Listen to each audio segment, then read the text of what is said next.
বন্ধুরা, রাতের বেলা আমি কিন্তু এখন একটু চলে এসেছি রান্নার কাছে। দেখুন, আমরা তো আজকে প্রায় নিরামিষের মতো রান্না করেছিলাম, অল্প একটু ইলিশ মাছ দিয়ে, কাঁচা কলা দিয়ে, এই কাঁচকলা দিয়ে আপনার এই নিরামিষের মতো রান্না করেছিলাম। তো এখন মাছ এনেছে, ট্যাংরা মাছ। যেখান থেকে আমি 5টা-6টা মাছ নিয়েছি। রাতের বেলা যেহেতু দুজন মাসি খাওয়া কিন্তু হয়ে যাবে, তার জন্য নিয়েছি এখানে সামান্য একটু ফুলকপি আর একটা আলু। এখন আমি প্রথম মনে করছিলাম যে পেঁয়াজ কুচি করেছি, যে মাছটা ভাজি করে নেব। তা চিন্তা করলাম কি যে না, জলই করি, ভালো হবে আরও। তার জন্য চলে আসলাম রান্নার কাছে। তা আমি কিন্তু পেঁয়াজ ছাড়াই রান্না করবো এখন, যেহেতু একদম সাজো সাজো মাছ।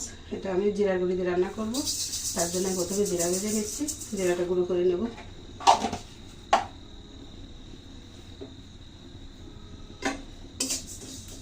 জিরাগুলো ভালো করে ভেজে নেব।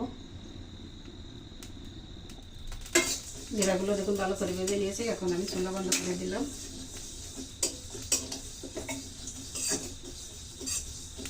আমি একটা কাগজ ঢেলে নিচ্ছি।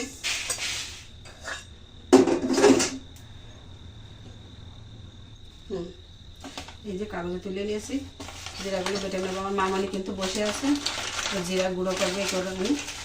আর তাছাড়া সব থেকে বড় কথা, ঘুম পাচ্ছে, ভাতও খাওয়া যাচ্ছে না। আমি বলছি যে একটু বাড়তে চাইছি না, তাহলে তুমি জিরা গুঁড়ো করো। বলছে ঠিক আছে। এগুলো এসে বসে পড়লো। আর এদিকে আমি রান্না শুরু করে দেবো। কড়াইতে তেল দিয়েছি, তেল গরম হয়ে গেছে। আমি প্রথমেই দেখুন কিছু কুমড়ো বড়ি নিয়েছি, এগুলো দিয়ে দেবো। ভেজে নিচ্ছি এগুলো।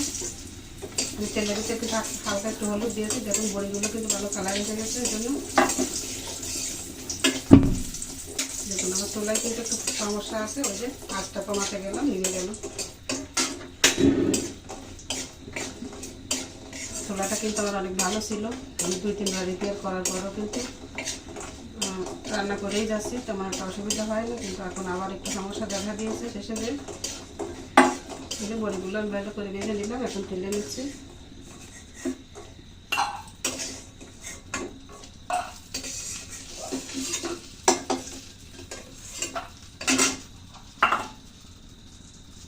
আমি আর একটু তেল দিয়ে দিচ্ছি তেলের ভিতর।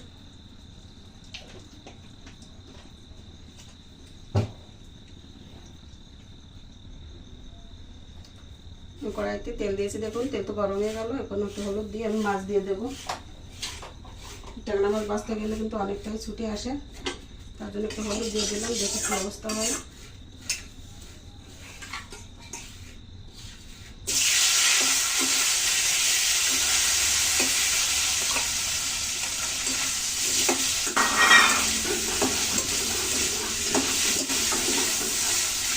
মাছগুলো দিয়ে কিন্তু তেলের উপর দিয়ে একটু নেড়ে ফেলে দিলে মাছগুলো ভালো সোজা ধরনের থাকে না, তো কতক্ষণ বাটা হয়ে যায়।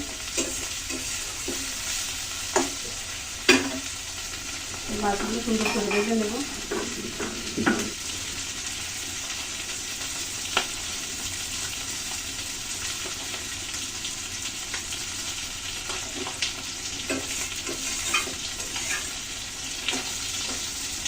মাছগুলো উঠে নিচ্ছি। দেখুন খেয়াল করে মাছ কিন্তু একটু ছোটেনি এখনো। তাহলে কিন্তু একটু হলুদ দিয়ে দিতে বাজার করা তেলের উপর, তাহলে কিন্তু একটু কম থেকে একেবারে যে ছোটে কথা বলা যাবে না, এটা একটু কম ঠিকঠাক, এটাই আমি বলতে পারি।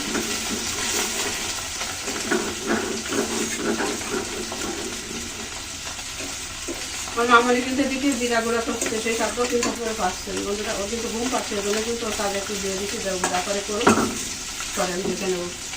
তাই মাথায় এই বস্তা ভালো করে বেঁধে নেবো। মাছ তো ভালো হয়ে গেল, আমি এখন তুলে নিচ্ছি। ওই বাটিতেই মাছ তুলে নিলাম, ওই বাটিতে মাছ রেখেছিলাম।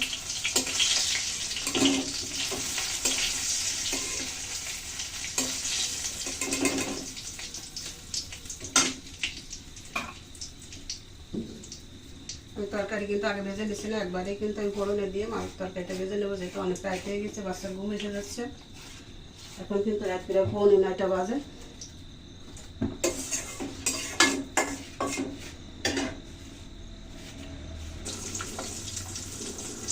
বন্ধুরা, ফোড়ন দেওয়ার আগে মাকে ওকে একটা ডিম পোস্ট করে দিয়ে নিচ্ছে। ওদের একান্ত ঘুম এসেছে, উপরে জানি খেয়ে নেবে। তরকারি হতে একটু দেরি লাগবে।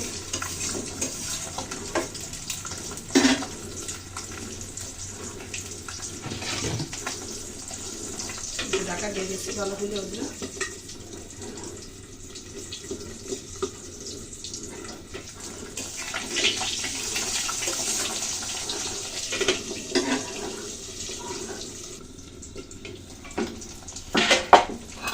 দেখুন কত সুন্দর হয়ে গেছে।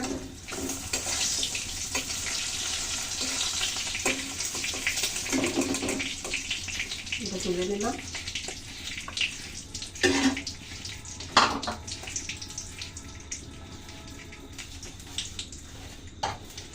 এখন আমি ফোড়নে দিয়ে দিচ্ছি তেলের ভিতর তেজপাতা,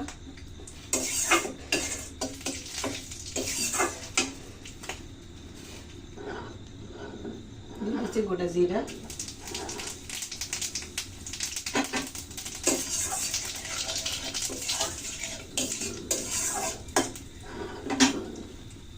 তরকারি দিয়ে দিলাম ফুলকপি আর আলু একসাথে।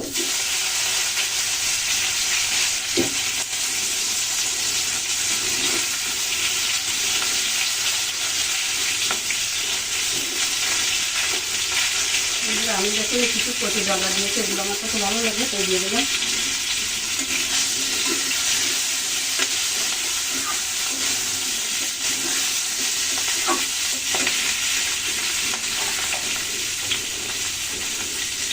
হালকা একটু হলুদ দিয়ে দিলাম তরকারিতে। এটা সুন্দর করে এগুলো ভেজে নেব।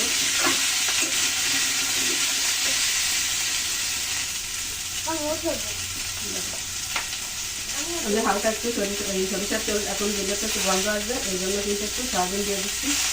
তেলটা একটু বেশি হলে তরকারিটা তাড়াতাড়ি ভাজা হয়ে যাবে। এটা আমি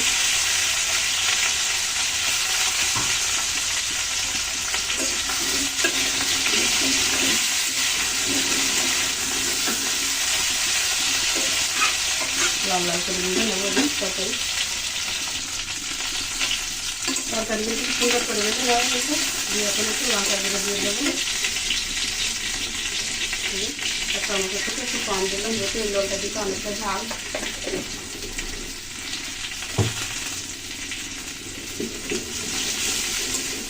ভালো করে নেড়ে চেড়ে দিয়ে নিচ্ছি। মাছগুলো দিয়ে দিলাম একসাথে।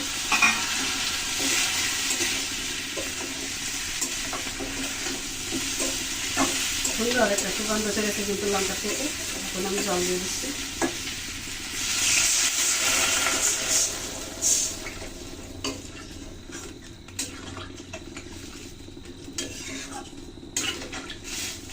সামান্য একটু জল দেবো, খুব বেশি দেবো না, যেহেতু একদম টাটকা তরকারি আজকে কেনা।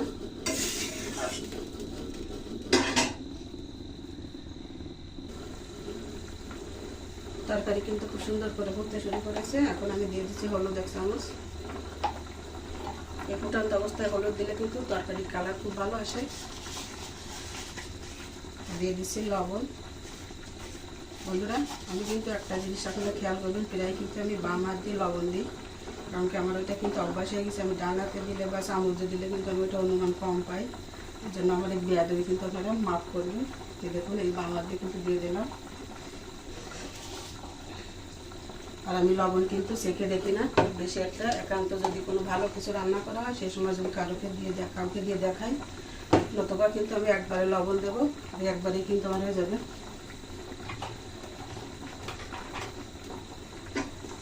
এই জন্য আমার যে সমস্ত বন্ধুরা আছেন যারা পেঁয়াজ রসুন ছাড়া খেতে পারেন না, দেখুন আমি কিন্তু পেঁয়াজ কিন্তু কেটে নিয়েছি। এই যে আমি এখানে বড় সাইজের 3টে পেঁয়াজ কেটে নিয়েছি। আমি কিন্তু তাও দিইনি। এইভাবে রান্না করলে কিন্তু তরকারির স্বাদ কিন্তু অন্যরকম হয়। আপনারা মনে করেন পিঠা পায়েস তো খান, তাতে তো পেঁয়াজ রসুন দেন না, তা সেই জিনিসটা যে স্বাদ পান আমরাও কিন্তু সেই থেকে একই স্বাদ পাই।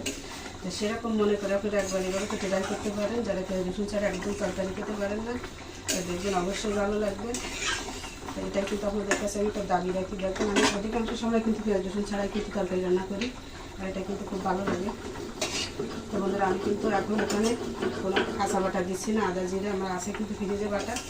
তো আমার সময় এখন কম, তাড়াতাড়ি করে রান্না করছি, এই জন্য কিন্তু ওটা দিচ্ছি না, শুধু বাজারগুলো দিয়ে রান্না করবো। এখন আমি রেখে দিচ্ছি তরকারিতে ভালো একটা কালার আসার জন্য। আর এই যে কুমড়ো বড়ি, এটা কিন্তু একদম অল্প জালে দেবো, কিন্তু গলে যায় তাড়াতাড়ি। তো তরকারিটা করতে থাকুক, আপনারা আমার সাথে থাকুন। ফিরে আসলাম তরকারির কাছে। দেখুন জলের কালার কিন্তু কতটাই চেঞ্জ হয়ে গেছে। কাঁচা লঙ্কা দিয়ে রান্না করলে কিন্তু জলটা খুব ভালো হয়, কিন্তু আমি ব্যস্ততার জন্য লঙ্কাগুলো কাটতে যাইনি, তাড়াতাড়ি শুকনো লঙ্কা দিয়ে করলাম। এখন আমি দিয়ে দেবো কুমড়ো বড়িগুলো।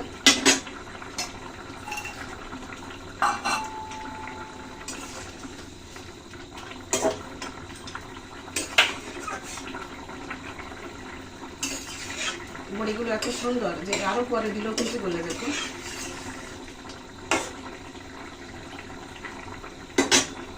মানে তোলাই যায় না তরকারি থেকে, এই অবস্থায় যায়।